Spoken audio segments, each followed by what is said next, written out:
우리 다 같이 사도신경으로 신앙 고백하심으로 3월 3일 새벽 예배를 하나님께 드리겠습니다. 나는 전능하신 아버지 하나님 천지의 창조주를 믿습니다. 나는 그의 유일하신 아들 우리 주 예수 그리스도를 믿습니다. 그는 성령으로 잉태되어 동정녀 마리아에게서 나시고 본디오 빌라도에게 고난을 받아 십자가에 못 박혀 죽으시고 장사된 지 사흘 만에 죽은 자 가운데서 다시 살아나셨으며 하늘에 오르시어 전능하신 아버지 하나님 우편에 앉아 계시다가 거기로부터 살아있는 자와 죽은 자를 심판하러 오십니다. 나는 성령을 믿으며 거룩한 공교회와 성도의 교제와 죄를 용서받는 것과 몸의 부활과 영생을 믿습니다. 아멘.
하나님 말씀은 요한복음 17장 20절에서 26절 말씀입니다.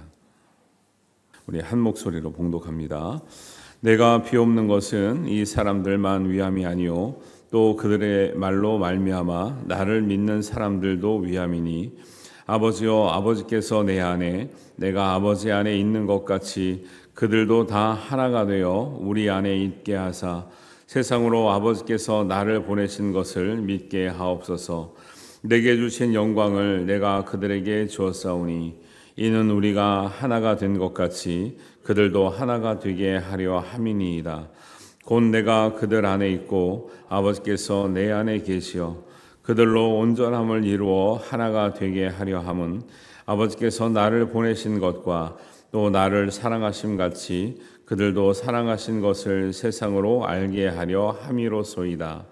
아버지여, 내게 주신 자도 나 있는 곳에 나와 함께 있어 아버지께서 창세 전부터 나를 사랑하심으로 내게 주신 나의 영광을 그들로 보게 하시기를 원하옵나이다. 의로우신 아버지여, 세상이 아버지를 알지 못하여도 나는 아버지를 알았사옵고 그들도 아버지께서 나를 보내신 줄 알았사옵나이다.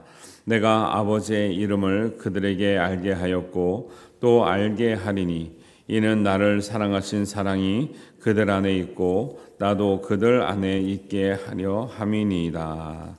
아멘. 한 주간을 시작하는 여러분들에게 하나님의 귀한 은혜와 축복이 함께 하시기를 주님의 이름으로 축복합니다. 네, 우리 요한복음 17장 마지막 부분을 읽었는데요.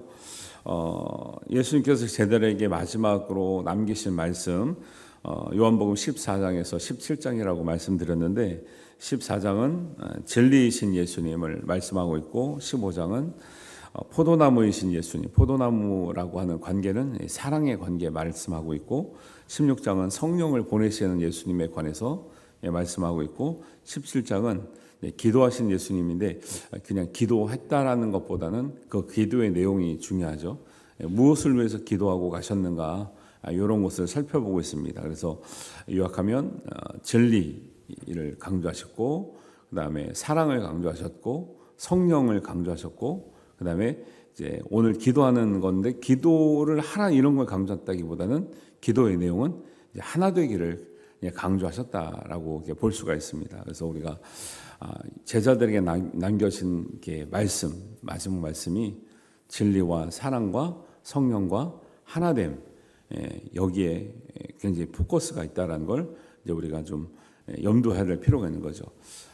마지막 유언과 같은 말씀, 진리를 알아야 되고 진리 안에서 사랑해야 되고 사랑을 성령의 인도를 받으면서 해야 되고 또 그 사랑을 진짜 제대로 하는 사람들은 이제 하나가 돼야 된다.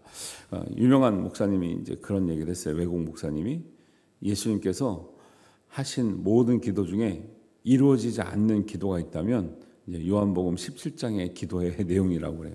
뭐냐면 하나 되기를 그렇게 간절히 기도하셨는데 사람들 인류 전체를 말해요. 인류 전체 사람들 보면 지금도 21세기 우리가 이렇게 고도로 문명화되어 있고 사람들의 어떤 도덕성이나 인권이 이렇게 참 강조되는 이 시대에도요. 세계 곳곳에서 전쟁이 일어나잖아요. 전쟁이 일어나면요. 뭐 인권이 어디 있습니까? 생명이 어디 있어요? 존중이 어디 있습니까? 비참한 소리가 계속 들려오잖아요. 중재도 안 돼, 중재도 안 돼, 잘. 이런 시대에 살고 있는 거죠. 그런 거 보면서 예수님이 저토록 기도하셨던 그 기도가 이루어지기가 참 저렇게 어렵구나. 그러니까 뭐 우리나라만 봐도 사람들이 다 마음들이 이게 어떻게 하나가 안 되잖아요. 이게 언제가 하나가 될까? 원래 사람은 그런 존재이기 때문에 그런지 몰라도 참 하나 되는 게 어렵고, 근데 예수님은 하나 되지 못함에 대해서 너무 안타까워하시는 그런 기도를 하셨다라는 것이에요. 그래서 요한복음 17장의 기도의 내용을 보면 첫 번째는 영생에 관한 기도에 있어요. 17장 1절에 보면 눈을 들어 하늘을 우러러 이르시되 기도를 시작하시는 거죠. 근데 17장 이제 전반부에서 가장 중요한 핵심의 말씀이라고 할 수 있으면 3절입니다. 3절은 영생은 유일하신 참 하나님과 그가 보내신 자 예수 그리스도를 아는 것이니이다. 우리 영생은 그냥 영원히 산다 이렇게 생각하잖아요. 근데 그 영생의 의미를 예수님이 알려주셨는데 정말 영원히 사는 그 생명을 얻는 것은 뭐냐면 유일하신 참 하나님, 어제 성경 공부할 때도 신관이 있어요. 사람들이 신을 어떻게 이해할 것인가 할 때 유신론도 있고 무신론도 있고 범신론도 있고 이신론도 있고 뉴에이지도 있고 막 이래요. 그런데 우리가 하나님을 이해하는 관점은 유신론 중에서도 유일신론이라고. 그러니까 이건 성경 공부 때 안 하면 배울 수가 없는 거예요. 이게 유일신론이에요. 여기 딱 나오잖아요. 영생은 우리가 그냥 무조건 천국 가면 영원히 산다라는 의미도 있지만, 그런 의미도 있지만 실제적으로 영생을 얻는 그 믿음은 유일하신 참 하나님, 이게 단어가 되게 중요해요. 우리는 다른 것은 신으로 절대 인정하지 않습니다. 기독교 신앙은 오직 하나님만 참 하나님이시다. 참 하나님이라는 건 신의 이름으로 우리에게 주는 것들이 많아요. 그렇죠? 아니, 신이 엄청나 많잖아요. 외국을 가보세요. 여행할 때 다 뭐 신이고 막 그래요. 맨날 동전 던지고 빌고 막 이러잖아요. 근데 그것들은 신이라고 인정을 안 하죠. 하나님이라 인정을 안 하죠. 정말 하나님 같은 살아있는 하나님은 우리 하나님 아버지, 창조주 하나님 아버지밖에 없다.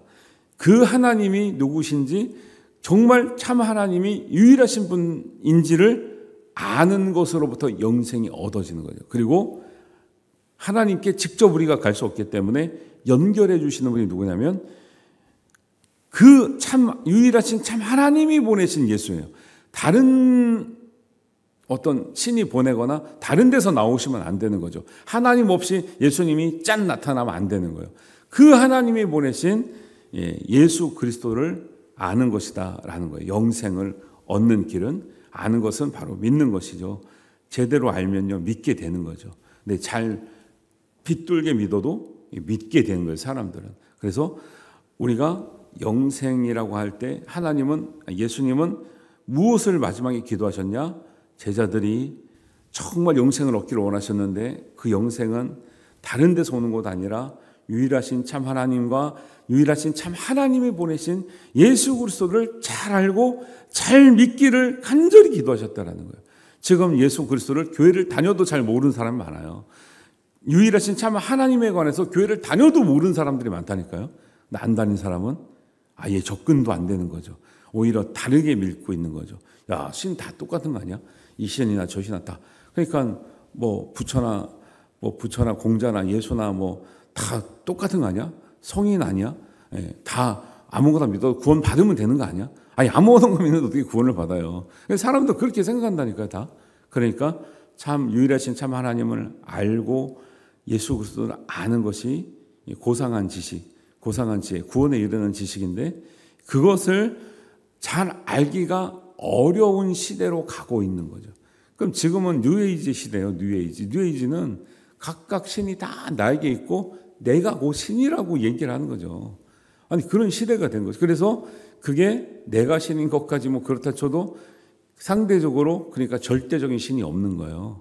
이렇게 가는 세상이기 때문에 지금은 굳이 기독교를 믿지 않아도, 그다음에 다른 것은 종교 안에서도 어떤 이제 기독교 단체는 다른 신 믿어도 구원이 같은 길이라고 말하는 신학자도 있어요. 그러니까 이게 지금 기독교 안에서도 절대성이 떨어지고 신학도 막 자유주의 신학 이런 것들이 막 들어와가지고 모든 걸 인정해야 된다 그러고 하니까 뭐 지금 뭐 절대 진리가 아니거든요. 그래서 이런 것들이 우리가 보면서 예수님이 이런 것들을 우려하시면서 정말 하나님을 알고 예수님을 알기를 간절히 기도하셨던 첫 번째 내용입니다. 두 번째는 15절에 나오는 것처럼 내가 비옵는 것은 그들을 세상에서 데려가기를 위함이 아니요 다만 악에 빠지지 않게 보존하기를 위함이니이다. 내가 세상에 속하지 아니함같이 그들도 세상에 속하지 아니하였사옵나이다. 두 번째 기도는, 첫 번째 기도는 영생을 얻는 길을 알기를 기도하셨고요. 두 번째는 세상에 속하지 않기를 기도하셨다. 제자들이 세상에 속하지 않기를 기도하셨다. 이건 무슨 얘기냐면, 그럼 우리가 세상에 속하지 않고 어디로 가야 됩니까? 뭐 산으로 가야 됩니까? 어디 외딴 집으로 가야 됩니까? 그런 얘기를 하는 게 아니라 예수님도 세상에 오셨잖아요. 하나님은 보편적인 세상, 하나님이 창조하신 세상을 사랑하시잖아요. 세상은 그냥 사람을 뺀 세상이 아니라 세상에 살고 있는 사람들을 사랑하시죠. 하나님 창조하는 모든 것 사랑하시죠. 세상에 살도록 만드셨죠. 절은 산속에 있는데 교회는 기도원 빼고는 산속에 잘 없는 이유가 있어요. 우리는 세상 속에서 빛과 소금이라고 말씀하셨지 세상을 벗어나서 빛과 소금이라고 말씀하신 적이 없고, 하나님도 예수님을 세상 속으로 보내셨죠. 근데 세상이라고 말할 때는 두 가지가 있어요. 하나님이 창조하신 피조물로서의 세상이 있고 타락한 세상이 있어요. 타락한 세상. 타락한 세상을 세속적이다 이렇게 얘기를 해요. 예를 들면 용어로 구분할 때는 세속적 신학도 있죠. 세속적이다 할 때는 이 죄로 인해서 타락한 세상을 말할 때는 세속적인 세상을 말하고, 하나님이 세상을 이처럼 사랑했다고 말할 때는 하나님이 창조하신 모든 피조물의 대상이 되는 거죠. 하나님은 세상을 사랑하사 할 때는, 그러니까 이걸 구분이 안 되는, 어떤 사람 이렇게 죄 많은 세상을 사랑하신다고 그러면 하나님도 그러면 이 세상의 모든 이 더러운 것과 죄를 사랑하시나 이렇게 생각하는데, 그런 게 아니라 타락하기 전에 하나님께서 원래 뜻대로 만드신 세상, 사람이 포함된 세상, 그 중에서도 하나님의 형상을 닮아 인격적으로 하나님과 교통하는 사람들을 구원하시기를 위해서, 사랑하시기 때문에 구원하시기를 위해서 예수님을 보내시는 거죠. 그런 그리스도인들이 세상에 살잖아요. 세상을 떠나서 너희들끼리 살아난 적이 없어요. 근데 이제 미국 가면, 이제 미국에서는 퀘이커 교도 같은 분들이 있어요. 청교도의 정신을 가지고 우리는 세속에 물들지 않고 우리끼리 산다 그랬거든요. 전기도 없는 거예요. 왜? 우리끼리 사니까. 나라에서 공급도 안 되고 너무 외진 데가 살다 보니까 전기도 없이 정말 뭐랄까요, 중세처럼 살아요. 자기네끼리 자급자족하고. 근데 그렇게 산 지가 이제 몇백 년 지났거든요. 몇백 년 지났잖아요. 거기 젊은 애들이 옛날에는 다 옛날 옷 입고 다녔는데 지금은 다 이제 귀에 이어폰 꽂고 청바지 입고 다닌다는 거예요. 그러니까 우리는 우리끼리 살고 떨어져 살고 옛날처럼 살면 다 순수하게 갈 것 같잖아요. 지금 세상은 그럴 수가 없어요. 그렇게 동떨어진다고 해서 순수하게 살 수가 있는 게 아니죠. 우리 믿는 사람들은 이제 예수님이 하신 기도는 뭐냐면, 세상 속에 살면서 세속적이지 않게 되는 게 예수님의 기도인 거죠. 우리가 두려워서 그러면 산에 가서 살면 우리가 거룩해질 것인가? 그것이 안 된다는 거 증명된 게 뭐냐면 중세의 수도원이에요. 수도원. 정말 믿음으로 살기 위해서 수도원에 신실한, 그것도 그냥 일반 평민들이 아니라 수녀와 사제들이 모여서 공동체 생활하고 세상 딱 차단하고, 그 수도원의 벽이 되게 높거든요. 그렇게 살아갔던 그 수도원이 거룩하기만 했을까? 역사적으로 보면 구원이 수도원 때문에 생겼다는 거예요. 이해 가세요? 이해가 가셔야 되는데, 그게 처음에는 다른 아이들을 키워주는 것 같았는데 그 고아 중에는 거기서 태어난 아이들이 은근히 많다라는 거예요. 그러니까 우리는 세상과 고립되면 거룩할 것이다? 안 된다는 거예요. 왜? 사람의 죄성은 결코 고립된다고 해서 거룩해지지 않는다는 거예요.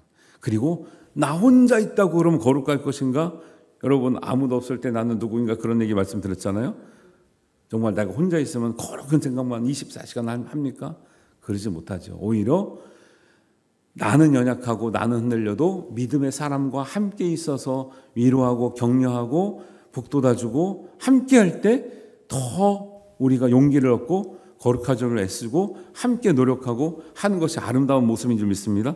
그러기 위해서 너희들은 하나가 되어야 된다고 말씀하는 거예요. 하나가 되어서, 교회도 보세요. 교회가 문제가 없지 않죠. 문제가 많죠. 그러나 우리가 그렇게 되려고 모여서 노력하는 가운데 조금씩 나아지는 거죠. 그러니까 우리가 부족한 게 많아도요, 우리가 세속적이진 않잖아요. 여전히 부족한 게 많지만 우리가 세상과 같진 않고 세속적이진 않아요. 그것이 하나님 볼 때 참 너희들이 애쓴다, 노력한다라고 보는 거죠. 저도 개인적으로 생각할 땐 그렇습니다. 제가 목사 아니면 저도 이렇게 안 삽니다. 그죠? 여러분도 집사 아니고 권사 아니고 장로님 아니면 그렇게 살진 않을걸요? 그게 은혜의 무게예요. 은혜의 무게. 내가 비록 어떤 직분이다, 믿는다, 이렇게 교회를 다닌다라는 것 때문에 때로는 불편한 것도 있고 하지만, 그런 영적인 거룩한 부담감 때문에 내가 정말 믿음으로 살려고, 거룩하게 살려고 더 애쓰면서 우리가 하나님 앞에 온전하게 되어가는 것이지, 우리가 나는 직분에 상관없이 살 수 있고 나는 직분이 뭐 그렇게 나한테 영향이 없다, 나는 직분 받고 안 받고 차이 없다 말은 하지만 결코 그렇지 않습니다. 내가 목사라는 타이틀 때문에 무심코 할 것도 내가 이러면 안 되지. 내가 집사라는 타이틀 때문에 무심코 할 것도 이러면 안 되지. 제가 이제 언젠가 다시 한번 신고할 겁니다. 어제 무수한 인원이 횡단보도를 많이 건너가더라고. 야, 아직도 저러고 있어, 아직도. 대부분 직분자지 왜 아직분 아닌 사람이 있어요? 참네. 이 안타까운 사실. 그러니까 그거 하나도 우리가 그 법이 우리를 구원하는 법이 아니죠. 그거 건넌다고 구원 못 받고 이런 건 아니죠. 근데 뭐예요? 우리가 세상에서 살아가면서 우리의 정체성, 그 다음에 내가 이렇게 20절에 보세요. 내가 이렇게 기도하는 것은 내가 비옵는 것은 이 사람들만 위함이 아니요 그들의 말로 말미암아 나를 믿는 사람들도 위함이니. 우리의 기도는요 나만을 쓰게 된 게 아니라 나를 보고 있는 사람들, 나 때문에 믿고 있는 사람들, 나 때문에 믿을 사람들을 위해서도 기도하는 거니까 그런 사람들 위해서도 우리가 거룩하게 살아야 될 책임이 있는 거예요. 어떻게 하겠어요. 그런 이 기도, 예수님의 아주 거룩한 기도, 온전한 기도, 성숙한 기도죠. 그래서 우리가 세상 벗어나서 사는 것이 주님의 뜻이 아니라 세상 속에 살면서 완전하진 않지만 거룩하게 살려고 노력하는 모습이 주님께서 그렇게 바라셨던 기도라는 거예요. 이거 이루어지고 있습니까? 안 이루어지고 있습니까? 이루실 수 있게 되기를 바랍니다. 그런 거죠. 이게 다는 안 이루어져도 우리가 영생을 바로 알고 세상에 속하지 않게, 악에 속하지 않게 살고 악에 빠지지 않게 달라고 사는 것, 주님이 간절히 기도하셨던 마지막 기도의 내용이다. 오늘 읽었던 말씀은 이제 하나 되기를 기도하셨다. 저들도 아버지와 내가 하나 된 것처럼 제발 하나 되게 해주세요. 이거 이루어지고 있습니까? 안 이루어지고 있습니까? 수많은 교회들이 왜 이렇게 분란이 많습니까? 교회끼리 아니면 교회 안에서 아니면 안 믿어도 정말 세상 사람들이 왜 이렇게 점점 가면 갈수록 갈등과 고립과 이 분쟁과 미움과 상처가 왜 이렇게 많은 거예요? 왜 이렇게 많은 거예요? 교회가 이렇게 많은데 문제는 교회 안에서도 그게 많으니까 문제인 거죠. 교회가 그런 세상을 치유해야 되는데 교회 안에서 또 해결하지 못하는 이 부족함, 무지함. 우리도 상처가 있죠. 여러분 상처 입죠. 그래서 우리를 그리스도인들을 세상 속에 사는 그리스도인들의 다른 별명이 있는데 상처 입은 그리스도인이에요. 상처 입은 치유자. 우리도 상처가 다 있어요. 근데 은혜 받아서 그 상처를 이겨내면서 다른 상처받는 사람을 치유할 수 있는 거예요. 우리가 상처가 없어서 완벽해서 나는 하나도 걱정 근심 없고 어려움이 없어서 그렇게 사랑을 말하고 은혜를 말하는 게 아니라 나도 상처도 있고 고난도 있었지만 은혜로 이겨냄으로 말미암아 또 다른 나보다 더 연약한 사람, 아직도 해결하지 못한 사람을 돕고 위로하고 치유할 수 있는 사랑을 베푸는 믿음이 상처 입은 치유자로서의 그리스도인인 줄 믿으시기 바랍니다. 그러니까 아직도 연약한 사람들은 내 상처 때문에 못 태어나와요. 내 상처 때문에 못 태어나오는데 무슨 다른 사람의 상처를 치료합니까? 다른 사람에게 무슨 은혜를 말하고 사랑을 말해요. 내가 이겨내야 말할 수 있는 거죠. 극복이 돼야 말할 수 있는 거죠. 그런데 세상 사람 보세요. 상처 없는 사람, 고난 없는 사람, 아픔 없는 사람 있어요? 없어요? 없어요. 없는데 상처보다 은혜가 더 크기 때문에 위로를 할 수 있는 거죠.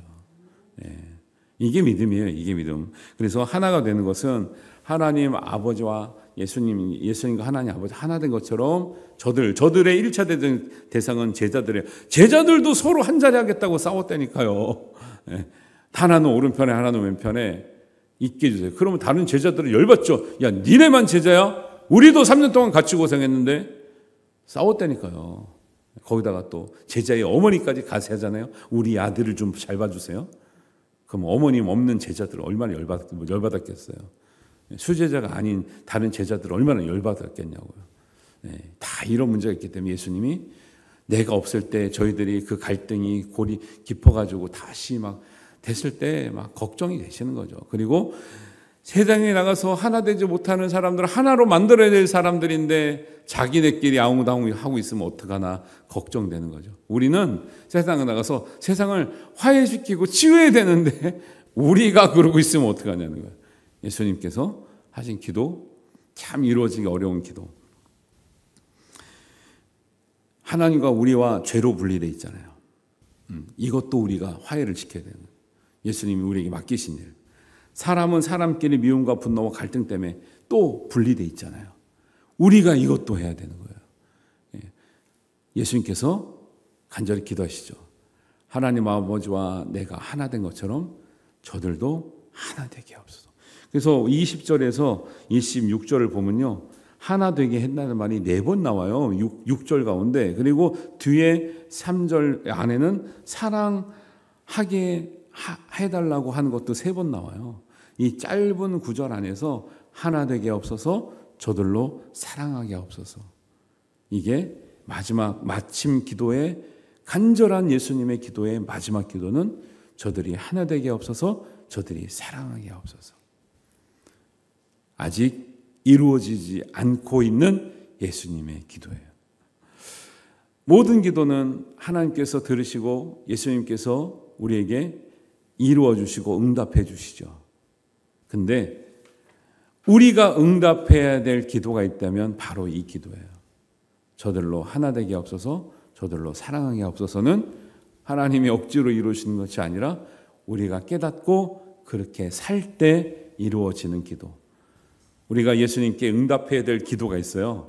응답할 수 있는 기도. 감히 우리가 뭐 예수님의 기도에 응답하겠습니까? 근데 의미적으로 볼 때 예수님의 이 간절한 기도가 이루어지기 위해서는 우리의 신앙으로, 믿음으로 고백되어지고 살아내는 것이 예수님의 이런 기도에 우리가 화답할 수 있는 길이다라는 것을 꼭 기억하시고, 예수님께서 왜 기도하셨겠어요? 하나 되라고? 하나 되기가 어렵잖아요. 사랑하라고 왜 기도하셨겠어요? 정말 사랑하기 어렵잖아요. 어려우니까 하나님의 은혜를 받아야 됩니다. 성령의 능력을 받아야 됩니다. 내 힘으로 안 돼요. 그래서 모든 걸 성령의 능력으로 하자는 거죠. 성령의 능력을 구해도 우리의 의지 때문에 이게 왔다리 갔다리 하잖아요. 그래서 오늘 예수님께서 십자가를 지시기 전에 제자들을 위해서, 세상 사람들을 위해서 기도하셨던 마지막 기도의 내용을 다시 한번 찬찬히 보시면서 이런 기도를 왜 하셨을까? 이런 기도를 우리가 들었다면 우리는 어떻게 살아가야 될까를 잘 묵상하시면서 예수님의 간절한 기도에 응답할 수 있는 우리의 삶과 믿음이 되시기를 바랍니다. 이 은혜로 사시는 우리 모든 성도님 되시기를 주님의 이름으로 축복합니다. 기도하겠습니다. 하나님 아버지 은혜를 감사합니다. 한 주간이 시작되면서 우리가 기억해야 될 것은 저들도 하나가 되게 하옵소서, 저들도 사랑하게 하옵소서라고 하는 간절한 예수님의 기도를 기억하며 하루하루를 살아내는 우리 믿음이 되게 하여 주옵소서. 정말 우리가 먼저 하나됨으로, 우리가 먼저 사랑함으로 예수님의 뜻을 이루게 하여 주옵소서. 가족들이 하나 되게 하시고, 교회가 하나 되게 하시고, 세상에 많은 상처받은 영혼들이 정말 하나님의 은혜로, 예수님의 사랑으로, 성령의 능력으로 하나 되며 사랑하며 살 수 있는 하나님의 복된 세상이 되게 하여 주시옵소서. 간절히 구하며 기도하며 우리가 살아낼 수 있는 믿음과 은혜를 허락하여 주시옵소서. 주님께서 이루실 줄로 믿사오며 예수님의 이름으로 기도하옵나이다. 아멘. 하늘에 계신 우리 아버지, 아버지의 이름을 거룩하게 하시며 아버지의 나라가 오게 하시며 아버지의 뜻이 하늘에서와 같이 땅에서도 이루어지게 하소서. 오늘 우리에게 일용할 양식을 주시고 우리가 우리에게 잘못한 사람을 용서하여 준 것 같이 우리 죄를 용서하여 주시고 우리를 시험에 빠지지 않게 하시고 악에서 구하소서. 나라와 권능과 영광이 영원히 아버지의 것입니다. 아멘.